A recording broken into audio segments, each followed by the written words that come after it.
Assalamualaikum warahmatullahi wabarakatuh. Perkenalkan, nama saya Ayu Anggraini dengan NIM 09931381823116. Hari ini saya akan menjelaskan tentang cybercrime dan cara menghindarinya. Latar belakang, apa itu cybercrime? Menurut Organization of Europe Community Development (OECD), cybercrime adalah semua bentuk akses ilegal terhadap suatu transmisi data. Itu artinya semua bentuk kegiatan yang tidak sah dalam suatu sistem komputer termasuk dalam suatu tindak kejahatan.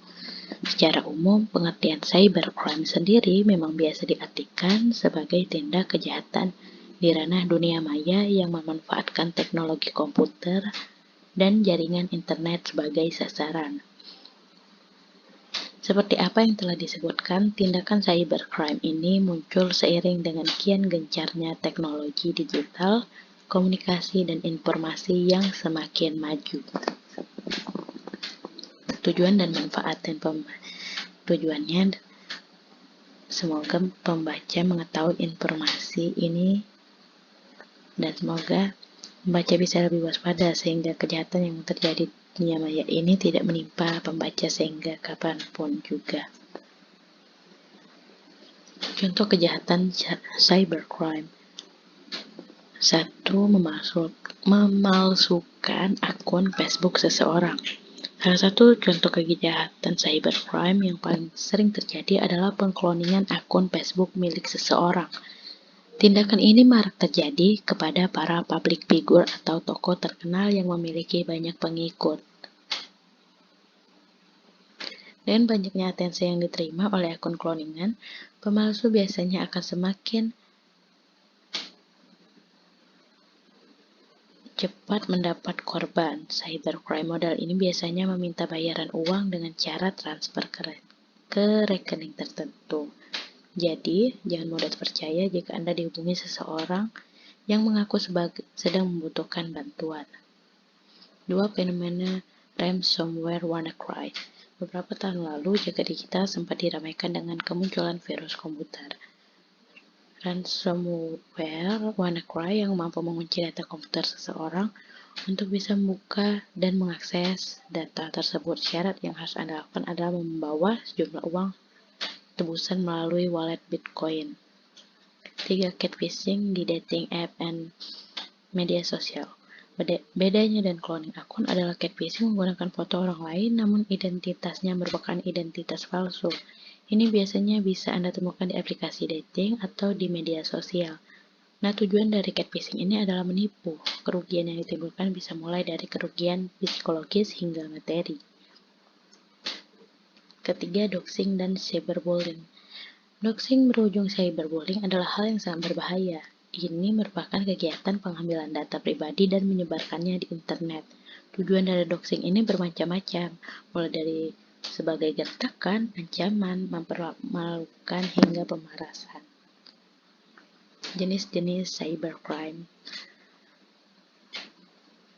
Setelah mengetahui tentang pengertian cybercrime dan contoh kasusnya, berikut ini merupakan jenis-jenis cybercrime yang banyak terjadi di dunia. 1. Pencurian data.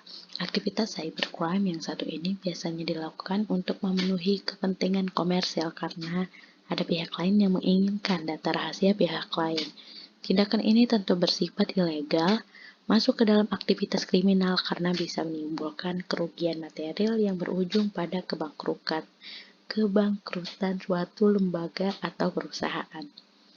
2. Cyberteroris. Cyberteroris merupakan tindakan cybercrime yang sedang banyak diperangi oleh negara-negara besar di dunia, termasuk Indonesia.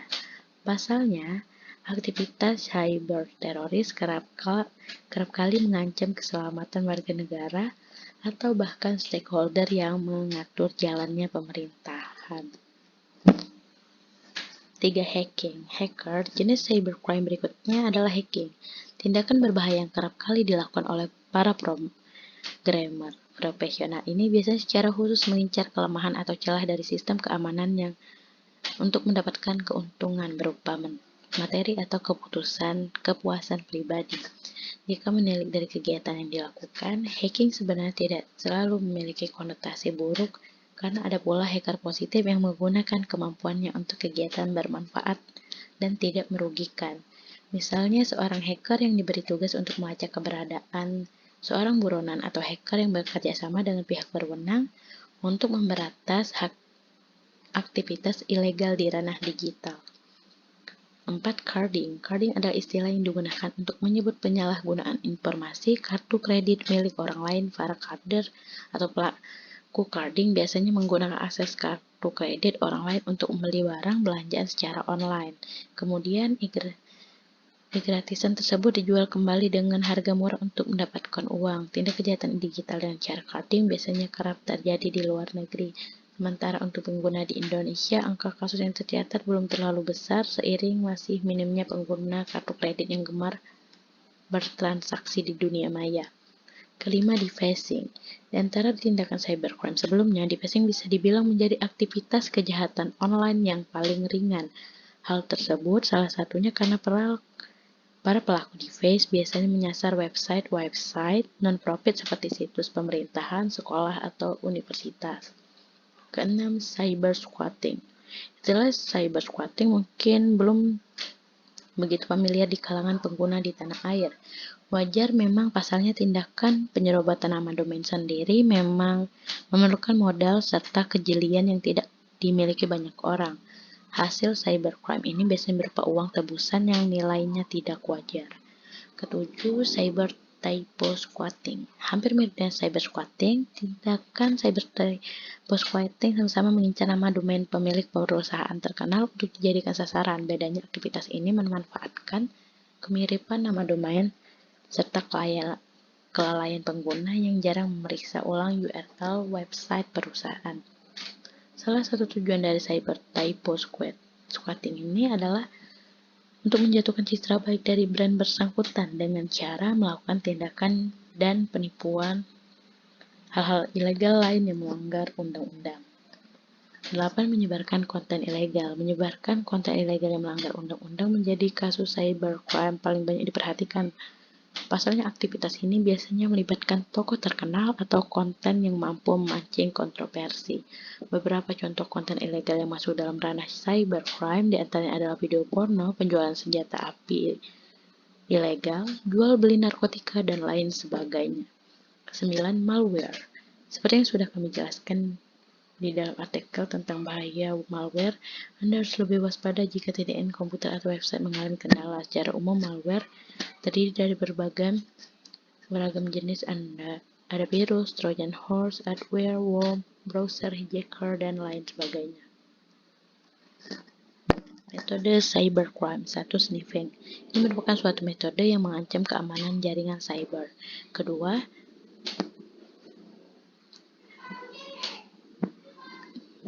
tindakan kejahatan cyber yang bertujuan untuk merusak device dan menggunakan media sebuah virus yang disisipkan ke dalam sebuah program. Ketiga, password cracker. Ini merupakan kegiatan meretas atau membobol password orang lain. Untuk melakukan hal ini, pelaku akan menggunakan software untuk membuka enkripsi program atau password. Keempat, distribute denial of attack. DDoS. Serang DDoS, distribute denial of service, adalah jenis serangan jaringan terdistribusi. Kelima, spoofing. Spoofing adalah tindakan salah mengartikan pesan sumber yang tidak dikenal sebagai berasal dari sumber yang dikenal dan dapat dipercaya. Cara penanggulangan cybercrime. 1. Membuat undang-undang. Cara paling elegan agar tindakan cybercrime tidak semakin merajalela adalah dengan membuat peraturan yang dimasukkan ke dalam undang-undang.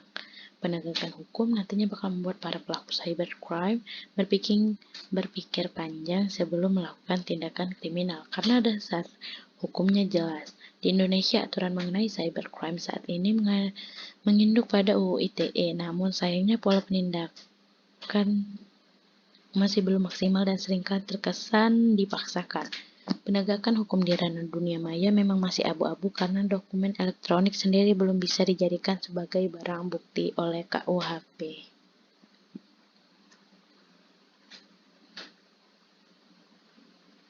Kedua, membentuk lembaga penanganan khusus. Anda tentu tidak asing dengan divisi cybercrime Mabes Polri. Nah, saat ini kita memerlukan lembaga khusus seperti itu untuk menangkal dan menyelidiki potensi terjadinya tindak kejahatan di ranah digital.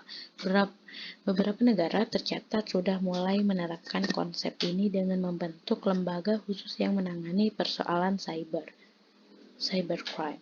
Kendati demikian, hal tersebut hanya akan efektif jika diterapkan oleh banyak negara, sehingga tidak ada celah bagi pelaku cybercrime dimanapun mereka berada. Ketiga, memperkuat sistem. Pengamanan sistem menjadi benteng pertama yang bisa kita andalkan untuk menghindari potensi cybercrime. Untuk mengamankan sistem secara mandiri, Anda bisa menambahkan beberapa add-ons seperti sertifikat SSL pada website, antivirus komputer, hingga melakukan pengamanan fisik pada jaringan untuk memproteksi server.